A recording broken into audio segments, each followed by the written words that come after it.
नमस्कार दोस्तों, आज के इस वीडियो में स्वागत है। आज हम फिर बात करने वाले हैं एल्कीन पर। किस पे? एल्कीन। आज हम फिर बात करेंगे एल्कीन पर। अब भाई एल्कीन क्या है? एल्कीन जान लें। एल्कीन क्या है?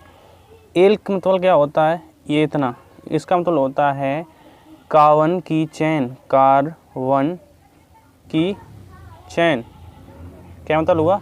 कार्बन की चेन, या फिर कह सकते हैं वर्ड रूट। Word root. और इन का मतलब क्या हुआ? इन का मतलब होता है डबल बॉन्ड। कैसा मतलब होता है? Double bond. Double bond.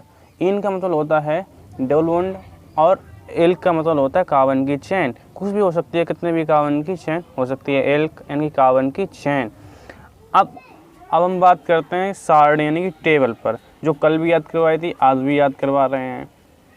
सबसे पहले है कार्बन की संख्या। कार्बन की संख्या, तो कार्बन की संख्या, और ये है चेन नेम, या कह सकते हैं वर्ड रूट। दो नाम है, चेन नेम या वर्ड रूट, जिसे एल्क भी कहते हैं। ये है बॉन्ड, आप जानते हैं।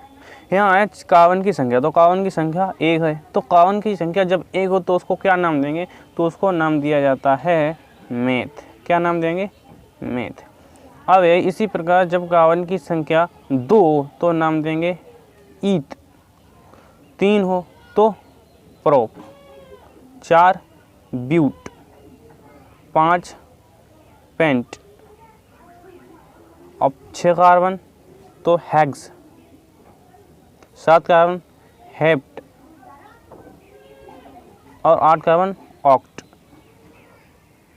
इस प्रकार से हम कार्बन की संख्या को, और ये पहले एक कार्बन की संख्या को नाम देंगे मेथ। 2 कार्बन की संख्या 3 ईथ, नहीं, तीन कार्बन हो तो प्रोप, 4 कार्बन हो तो ब्यूट, 5 कार्बन हो तो pent, 6 carbon hex, 7 carbon hept, 8 carbon oct. इस प्रकार हम इनके नामकरण कर सकते हैं। अब बात करते हैं बॉन्ड पर। यहाँ कैसा बॉन्ड बनाएगा? इन। इन का मतलब है कि डबल बॉन्ड। जहाँ पर भी डबल बॉन्ड लगा हो इस प्रकार का, वो नाम देंगे वहाँ पर इन। तो भाई एल्क, और कह रहा है इन, तो एल्क इस पूरी कार्बन की श्रृंखला में कोई भी एल्क हो सकता है। कोई भी एल्क हो सकता है। ये इतने हैं, कोई भी ये हो सकता है, ये हो सकता है, ये हो सकता है, 5 कार्बन हो सकते हैं, 6 कार्बन हो सकता है, तो कोई भी एल्क ले लो। और इन यानी कि डबल बॉन्ड। अब आपको शायद बात समझ में आ गई होगी। अब हम कुछ बात कर लेते हैं एग्जाम्पल के ऊपर। एग्जाम्पल।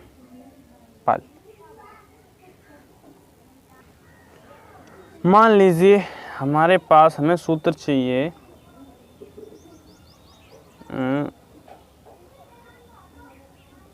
एथीन का। एथीन, या फिर इस प्रकार कह सकते हैं C और C, CH2। भाई हमें एथीन का सूत्र चाहिए, और ये किसका सूत्र है? दो प्रकार से कह सकते हैं भाई। ये एथीन, हमें किसका सूत्र प्राप्त करना है? एथीन का। ये फिर, या इसका नाम बताओ, इस सूत्र का क्या नाम है? तो पहले हम इसे जानते हैं। भाई कह रहा है एथ, हमारा एल्क क्या है? ईथ। तो यहाँ देखिए, जहाँ 2 कार्बन होते हैं उसे कहते हैं ईथ, तो यहाँ लिख दो 2। ठीक। अब इसका साधारण सूत्र तुम्हें पहले बता देते हैं हम। साधारण सूत्र,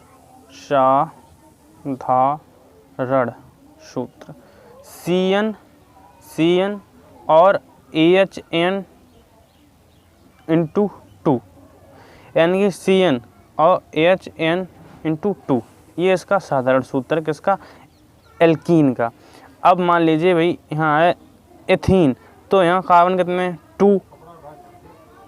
जब 2 कार्बन है तो यहाँ को हाइड्रोजन की संख्या कितनी हो गई? यानी कि हाइड्रोजन की संख्या हो गई 2, और कह रहा है 2 का गुणा, तो 2 दूनी 4, तो कितनी संख्या हो गई? 4। इसे इस प्रकार से भी लिख सकते हैं CH2 डबल बॉन्ड CH2, यानी कि ये इथीन का ही सूत्र था, और इथीन का हमने पूछा था। इस प्रकार से भी लिखते हैं, इस प्रकार से भी लिखते हैं, एक ही बात है। मान लीजिए हमें सूत्र चाहिए प्रोपीन का।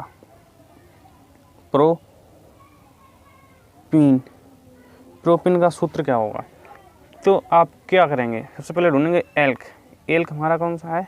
ये वाला एल्क है, प्रोप। प्रोप, तो प्रोप कितने कार्बन की चेन को नाम देते हैं? 3 कार्बन की चेन को नाम देते हैं। यहाँ लिख दो 3। अब 3 कार्बन, 3 दूनी 6, यहाँ हो जाएगा 6। या इस प्रकार से लिख सकते हैं CH3, ठीक, CH डबल बॉन्ड CH2, इस प्रकार से भी लिख सकते हैं। ये किसका सूत्र है? ये भी प्रोपीन का सूत्र है। अब हमें चाहिए सूत्र किसका? मान लीजिए हमें चाहिए सूत्र पेंटईन का, पेंटईन। अब भाई एल्क हमारा क्या हो?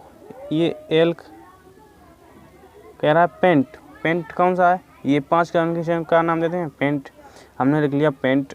अब यहाँ लिख दो C5 लिख दिया। अब इन, तो यानी कि हाइड्रोजन चाहिए हमें 5 5 दूनी 10, तो यहाँ 10 हाइड्रोजन हो जाएंगे। ये है पेंटीन का सूत्र। आज के लिए इतना ही काफ़ी। कल हम बात करेंगे एल्काइन पर।